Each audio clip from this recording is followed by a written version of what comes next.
Well, good morning, Mike. How are you this morning? Awesome. Awesome. Thank you for asking. How about you? I'm doing great. I'm doing great. And I'm really doing great because I went back and looked at a couple of parts of your book. Oh, And I'm always fascinated when I go back and look at things in your book. It's a great read, by the way. So, thank you. one of the things I was looking at, and I wanted to um, hear a few more comments from you about that, is you talk about a couple of major points in putting together proposals Mhm. and two things that you really focus on in writing or starting to develop a proposal. Can you elaborate a little bit more on those two major areas of proposals? Yeah, I kind of beat people over the head with this phrase throughout the book. And it comes out with compliance first, then compelling.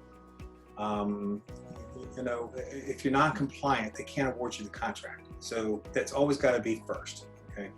And I remember a friend of mine who is in state legislature here in Maryland. He's also with economic development. And him and I were having a conversation one time. We were talking about my book. And he goes, Mike, he goes, you know what? We're really frustrated with awarding the same contracts to the same companies. People just don't know how to write proposals. Some companies think less is more, and they'll give me a quick overview of their capabilities and a price. Well, that's not what we ask for. And then we have some who think more is more. And what they do is we ask for 30 pages and they write us 100 pages thinking that they're overdoing it and that's going to look good. Well, we're not going to look at the 70 pages after their first 30 pages because that's not compliant. So the idea for me was when we started writing the book in that phase of proposal writing, and even when you're in capture, you begin to plan these things, is that how do I stay compliant first, okay, and then compelling. And frankly, the federal government doesn't leave you on your own to try to figure this out. Anything that's released under Title 48, and any BD or proposal person, the first thing they go to is Section L, Section M, and then you take a look at Section C, which is funny. I'm gonna come back to this in a second. Section L tells you how the proposal needs to be formatted, page counts per section, font sizes, graphics, that type of thing. So it tells you how do I lay out a compliant proposal, right? Section M is evaluation criteria. So how are we going to evaluate your proposal? So you have to make sure the format's the way it's supposed to, and that you're aligned with those evaluation criteria. And then Section C, which usually has your technical requirements, and that's basically what's required of you task by task. This is interesting. Most engineers like me, when a proposal comes out, the first thing I look at is Section C, because I want to see what the technical stuff is. I mean, that's the fun stuff to write about. And I remember I've written proposals aligned with Section C, and we were not compliant. And I go, well, we're hitting all the tasks. Well, wait. If you go back to Section L, it'll actually tell you almost how to group your discussions, okay? So I've learned that Section L carries more weight in compliance, even in the technical tasks of Section C. So what you do is you then organize by Section L in your sections, and then we say, I will say in this particular paragraph, this satisfies Section L 5.2, and it's part of evaluation M.2.1. And it touches tasks C.1 and C.2. So what I'm doing is I'm actually showing them where I'm being compliant in my proposal. That's number one. And I push people, compliance first. And then you can get compelling. And compelling is the oh wow stuff, okay? And you talk about discriminators, and you talk about creating discriminators and doing your homework and solving problems. There's your compelling part. I'm coming in and I'm solving a problem you've got, okay? Because I did my homework and I know really what your pain points are, and here's how we are going to solve your problem. So that's the compelling side. I think sometimes we try to be compelling first because we're really excited about our capabilities, and we talk about this in your class, okay? I get hung up on what I can do for you, okay? Well, that's not what that proposal is all about. Does that make sense? That is awesome. And I know there are a lot of people out there who really need to understand that. Yep. And they're always surprised when their proposals don't go so far because they want to do the compelling. I had one client who was a bunch of stuff in that the customer never asked for. And I said, that's not going to fly. That might get you thrown out. So they really need to understand that. But let me ask you another question. You have focused a lot recently on, and you even wrote a smaller book, a book that goes along with your big book, but the smaller book is focused on orals. Mm-hmm. Added another point mm-hmm. to the orals discussion, and tell us about that. Okay. All right. So it came out in orals, and probably in the next iteration of the first book, I'm going to add this.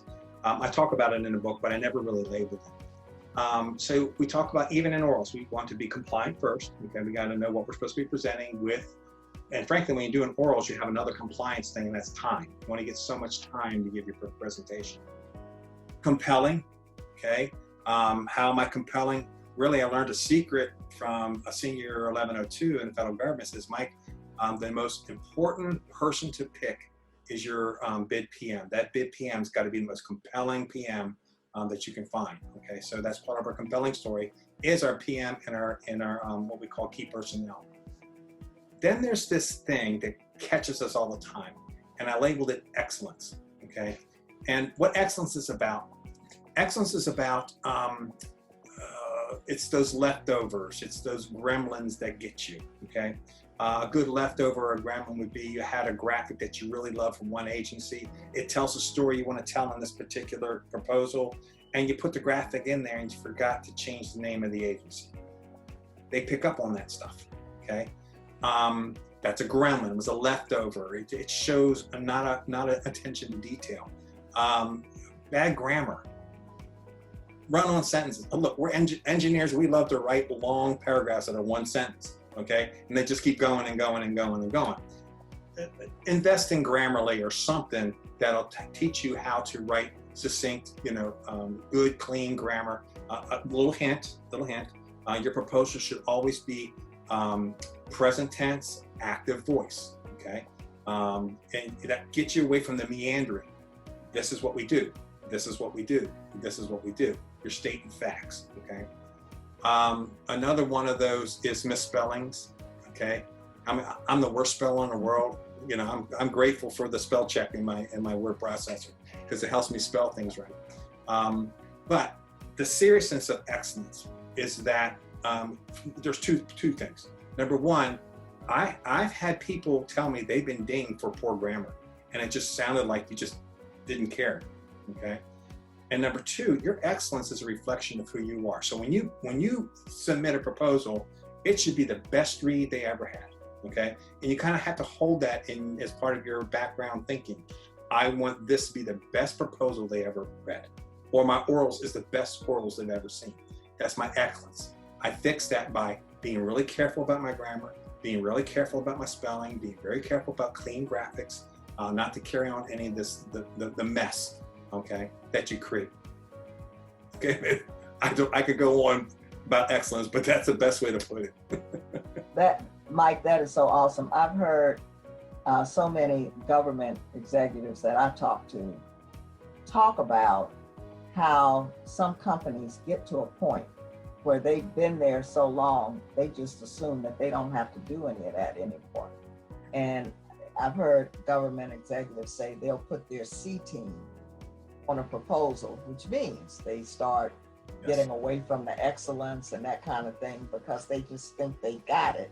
Right. So what you write about and talk about is good for all of these companies.